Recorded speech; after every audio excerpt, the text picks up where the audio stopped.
Salut à tous, j'espère que tout le monde va bien. Ici ça va, je me suis fait mon petit studio de télé dans le garage, on s'en sort, on fait ce qu'on peut. On va détailler un petit peu la guitare 2 du Getaway Blues. Alors vous allez voir que bon, c'est pas, il y a des choses c'est pas que c'est pas facile, c'est que c'est un peu inhabituel peut-être pour vous, certains doigtés. Il y a des notes que vous allez faire à certains endroits que vous n'avez pas l'habitude de faire. Par contre, ce qui est pratique dans cette partie-là, c'est que souvent les doigtés, en fait, on les réutilise pour les déplacer dans d'autres positions. Donc, en fait, dès le début, c'est ça, hein. C'est-à-dire qu'on démarre ici sur Sol, Si, pardon, Ré, Si. Au lieu de les faire à vide, il vaut mieux les prendre ici, cinquième corde et troisième corde, avec le 1 et le 2, ou le 2 et le 3, comme vous voulez. Et on va décaler ça. À chaque fois, vous voyez, c'est le même doigté qui se décale, hein.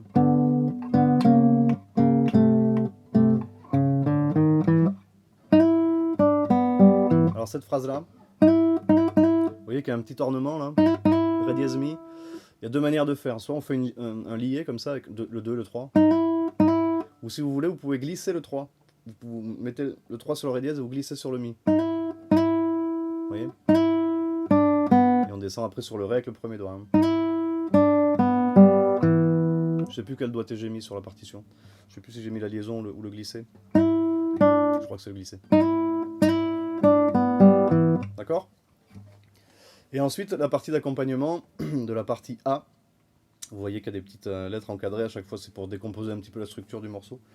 Donc partie A, Sol dièse Ré. Alors évidemment, c'est pas ici. C'est plutôt ici. Quatrième corde et troisième corde, avec le Sol dièse ici dans la sixième case. Premier doigt. Et avec le troisième doigt, enfin, non, on peut faire ça avec le 2. Le Ré avec le 2 là. Moi, c'est vrai que naturellement, j'aime bien mettre le 3. Parce que j'ai plus de poids dessus. Mais bon, peu importe, on peut très bien faire avec le 1 et le 2. Et l'idée, c'est d'aller après chercher la case en dessous et de reglisser les doigts là où on était avant. Donc, vous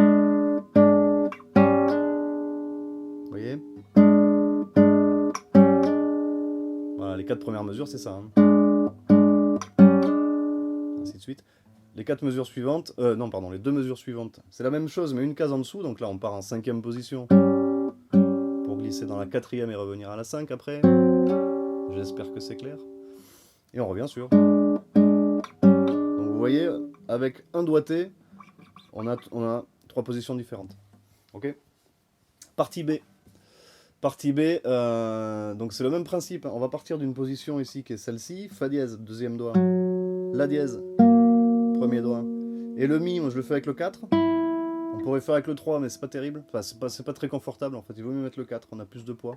Donc un arpège, hein, peu importe, index majeur annulaire ou pouce index majeur, ça c'est vous qui voyez. Et on va décaler tout ça en 6e position, le même doigté, pour se retrouver sur La, Do dièse, Sol. Vous voyez, on glisse. Et ensuite on revient là où on était, sauf que c'est plus un Fa dièse, c'est un Sol, avec le troisième doigt maintenant. Et pareil, même mouvement. Et là on coupe tout de suite. Vous voyez? Très sec. Donc.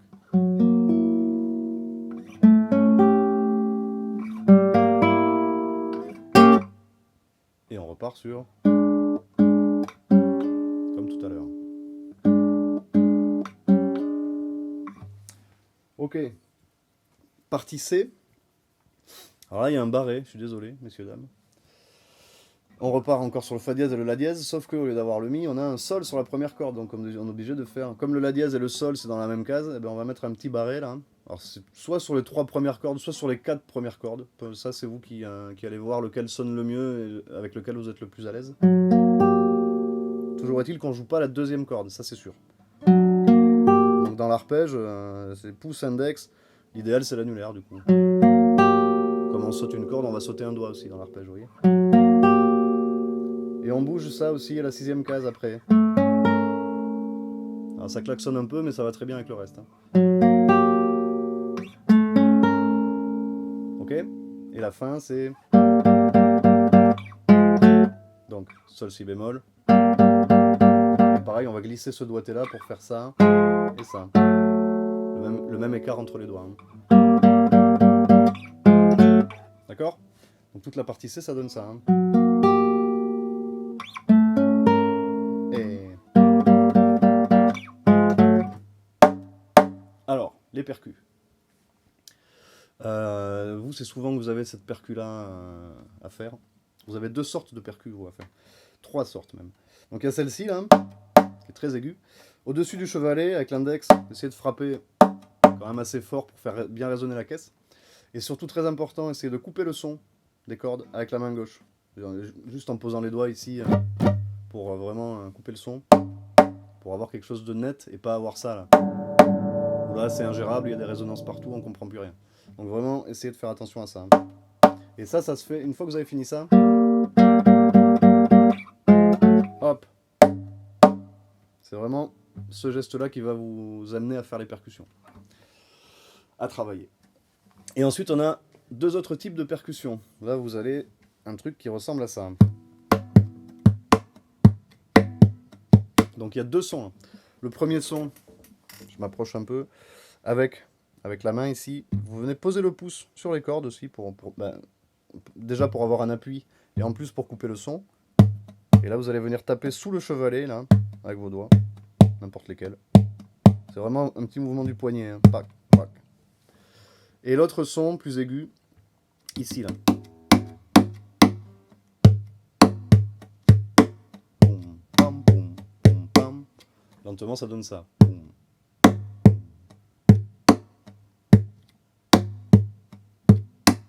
Ok? Essayez d'avoir vraiment 2 sonorités très distinctes, quoi. Une plutôt sourde et grave, et l'autre vraiment claquante. D'accord? Ce qui nous amène à la partie D, qui est un petit peu le refrain du morceau. Alors là, c'est des accords un peu bizarres. Ça se passe ici. En 6e position, on va avoir le 2e doigt sur le La, 4e corde. 1er doigt sur le Do dièse, 4e doigt sur le Sol, et 3e doigt ici, coincé là, sur le Si aigu. Ok? Donc on va avoir 2 mesures comme ça, et ensuite, ce qu'il faut faire pour l'accord suivant, c'est juste inverser le 1 et le 2 en fait. Hop, tout simplement. On a le 1er doigt qui passe sur le Sol dièse, et le 2e doigt qui passe sur le Ré. Donc le changement, il n'est pas très compliqué là. Ok? Ce qui est plus compliqué dans cette partie-là, c'est d'avoir vraiment des accords très secs. Donc, dès que vous avez joué vos 4 cordes là, il faut vraiment venir reposer les doigts sur les cordes pour avoir un son très court et très sec. On change. Ok. Alors il y aura toujours une petite résonance des cordes graves. C'est contrôlable, mais c'est beaucoup plus dur, donc ça c'est pas grave, on l'entendra pas, il n'y a pas de... Faut essayer d'avoir le pouce un peu plus bas en fait pour venir étouffer les cordes dès que vous... C'est un peu compliqué. Ok, donc ces 2 positions là, et ensuite encore un barré, 5e case, et le 2e doigt sur la première corde ici. Et on baisse d'une case, on descend d'une case. Ok? J'en suis où moi? Ouais. Les percus. Et puis... Ok?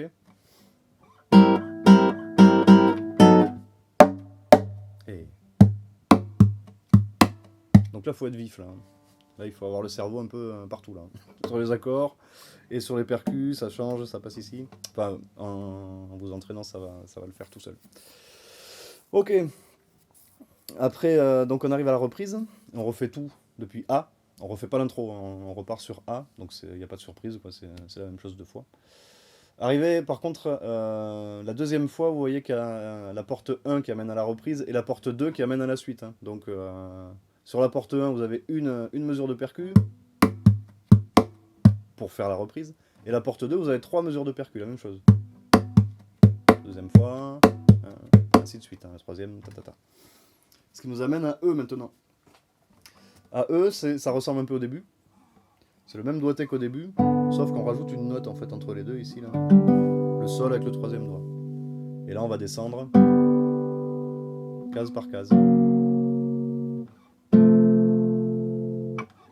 Jusque là, jusqu'au mi majeur.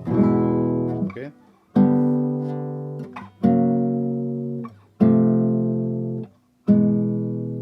Ouais, je vais vite, hein, mais c'est des rondes, non, ça va beaucoup plus lentement. Ensuite, c'est la même chose, mais au lieu de plaquer simplement des accords, on a un arpège avec la basse.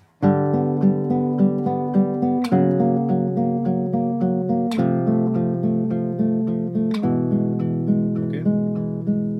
Troisième phrase, c'est encore dans la même idée, on revient toujours ici, là. Hein. Là, vous pouvez enlever le troisième do, il n'y en a plus besoin. Mais on revient sur Ré, Si, et le Mi à vide en haut. Et on descend toujours pareil. Donc là, en termes de main droite, on va plutôt faire pouce, index, annulaire. C'est plus logique. Comme on saute la deuxième corde, toujours pareil, on saute le majeur. Et donc, dernière chose. Alors là, pour le coup, on est obligé de changer un peu le doigté. C'est-à-dire que c'est toujours les mêmes notes, mais ce coup-ci, le Ré et le Si, on va plutôt les faire avec le 3 et le 2 pour avoir le premier doigt sur le Ré aigu ici. Et par contre, après, c'est la même descente. Hein. Sauf qu'elle est rythmée cette fois-ci. Pardon.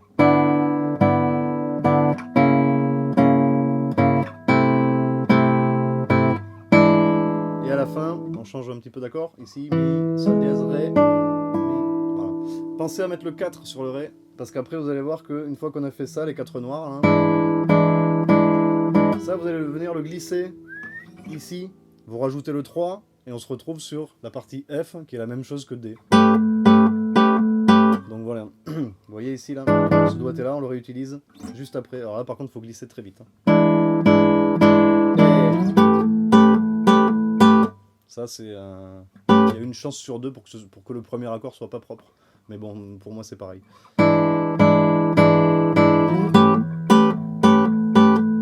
Ok. Donc je refais juste ça, là. Les 4 dernières mesures de la partie E.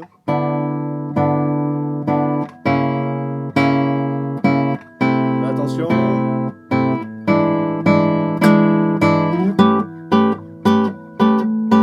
Et là, c'est parti jusqu'à la fin, comme ça, avec les changements d'accords. Et puis, donc on arrive ensuite...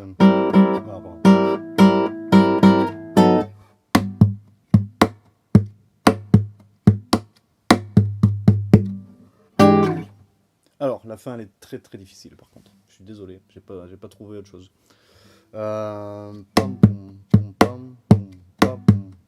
Et ensuite, donc là, il y a une aiguë, 4 basses, 1. Et là, très vite, il faut se retrouver sur cet accord-là. Mi, 5e corde, Sol dièse, Ré et Sol. Ah oui, dans le même accord, on a un Sol dièse ici et un Sol bécard dans l'aigu. Mais c'est ça qui donne toute la couleur de l'accord. À la Jimi Hendrix, quoi. Donc, et ça finit très sec. Bon, ben voilà, on a fait le tour, je crois. Si jamais il y a des choses que vous n'avez pas compris, bah, tout simplement, vous repassez la vidéo. Et si vraiment il y a un truc que vous ne comprenez pas, vous me le dites, vous m'appelez ou vous m'envoyez un message et on essaiera de voir ça ensemble. Voilà, ben maintenant c'est à vous de jouer. J'espère que tout ira bien. N'hésitez pas, une fois que vous l'avez un peu dans les doigts, essayez de le jouer directement par-dessus l'audio que j'ai envoyé, ça va vous aider à vous caler. Même s'il y a des choses que vous ne maîtrisez pas, voilà, ne vous inquiétez pas. Le but du jeu, c'est de bien piger la structure déjà, pour voir tous les changements qu'il peut y avoir, hein, les dynamiques et tout. Oui, en parlant de dynamique, vous avez vu que la partie E, elle est très très sombre, très très mystérieuse, donc n'hésitez pas à forcer le trait, c'est vraiment tout doux au début. Hein. Et ça monte petit à petit. Hein. Évidemment, le plus fort, c'est ici. Crescendo.